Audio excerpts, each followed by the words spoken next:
যে আমরা আসামি ধরে এনে দেই, জাজরা ছেড়ে দেয়। এটা অনেক পুরনো কমপ্লেন, আমি এটা বোধহয় 20-30 বছর যাবৎ শুনছি। তো আমার একটা জিনিস শুধু এখনকার পরিপ্রেক্ষিতে আপনাদের কাছে আমার অনুরোধ থাকবে, পুলিশ ভাই যারা আছেন আপনারা এফআইআরটা একটু ডিটেইল করে লিখেন।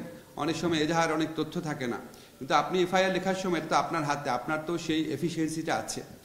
আসামির পরিচয় যতটা জানানো যায় জানানোর চেষ্টা করেন।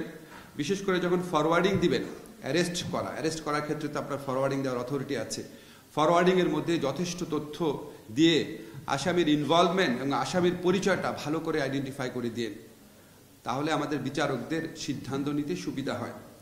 আমাদের যারা জাজরা আছেন তাদের কাছে আমার অনুরোধ, আপনারা যে bigger picture of law and order situation এটা মাথায় রাখবেন। আপনারা হুটহাট করে জামিন দিবেন না।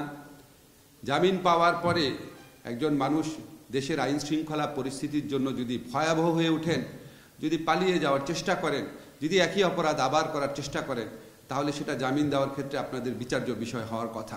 আপনারা আমার চেয়ে ভালো জানেন। আবার যিনি জামিনের যোগ্য, গত আমলের মতো তাকে জামিন থেকেও বঞ্চিত করেন না। বাট মোট কথা হচ্ছে ওভারঅল যে ল অ্যান্ড অর্ডার সিচুয়েশন সেটা মাথার মধ্যে রাখবেন। আমরা খুব চ্যালেঞ্জিং সময় অতিবাহিত করছি। পুলিশ ভাইরা অনেক কষ্ট করে একটা হত্যা মামলার আসামিকে যখন ধরে আনে, হত্যা মামলার আসামি, জুলাই গণহত্যা মামলার আসামি, সেখানে আপনাদের অবশ্যই জামিন দেওয়ার ক্ষেত্রে সতর্ক হতে হবে এবং আপনাদের লক্ষ্য রাখতে হবে যে এই আসামিরা বেরিয়ে এই বিচার প্রক্রিয়াটাকে কতটা বাধাগ্রস্ত করতে পারে। এগুলি আইনের কথা, এগুলি আমার বানানো কথা না। এখানে আপনাদের রিল্যাক্স হওয়ার কোনো সুযোগ নাই, এটা আপনারা অবশ্যই লক্ষ্য রাখবেন। যারা এখানে প্রসিকিউটর আছেন আপনারা লক্ষ্য রাখবেন, আপনারা হচ্ছেন সরকার এবং কোর্টের মধ্যে একটা ব্রিজের মতো। অনেক সময় যদি পুলিশের রিপোর্টে যথেষ্ট তথ্য না থাকে বা আদালত যদি যথেষ্ট পরিমাণ ওয়াকিবহাল না থাকে, অনেক তথ্য দিয়ে, পরামর্শ দিয়ে, যুক্তি দিয়ে দায়িত্ব পালন করার স্কোপ আপনাদের রয়েছে। ডিসি সাহেব যারা আছেন আপনারা জেলা আইন শৃঙ্খলা রক্ষাকারী বাহিনীর প্রধান, প্রসিকিউটরের সাথেও আপনাদের বিভিন্ন যোগাযোগ থাকে।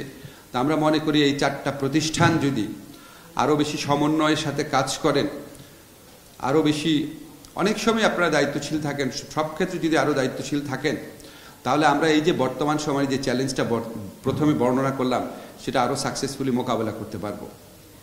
আমাদের এখানে গণহত্যা হয়েছে, এটা মাথায় রেখেন। আমাদের এখানে 15 বছর গুম হয়েছে, বিচার বহির্ভূত হত্যাকাণ্ড হয়েছে। আমাদের এখানে 15 বছর অরাজকতা হয়েছে, এগুলো তো বানানো কথা না, আপনারা প্রত্যেকে জানেন, নিজের বিবেককে জিজ্ঞেস করেন। তো আমরা যদি এই পুলিশ, কোর্ট, প্রসিকিউটর, ডিসি আমরা যদি এই বার্তা দিতে না পারি যে প্রতিটা হত্যার বিচার হবে, প্রতিটা গুমের বিচার হবে, 15 বছরের অরাজকতার বিচার হবে, আমরা এই বার্তা দিতে না পারলে আমাদের এখানে থাকার তো কোনো মানে হয় না। আমাদের বিবেকের কাছে, আমাদের শপথের কাছে, আমাদের আচরণ বিধির কাছে, আমাদের স্রষ্টার কাছে আমরা কি জবাব দিব?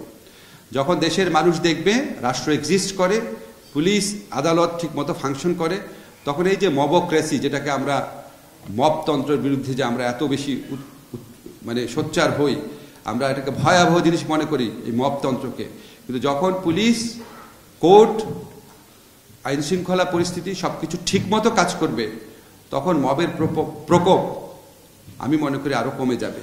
দেশে একটা সহনীয় পরিস্থিতি সৃষ্টি হবে। মানুষ দেখতে চায় রাষ্ট্র এক্সিস্ট করে through this organisations, through this institutions. সেক্ষেত্রে আমরা সবাই, ইনক্লুডিং মি, আমরা সবাই আরও বেশি দায়িত্বশীলতার পরিচয় দিব, আরও বেশি কোঅর্ডিনেট করব।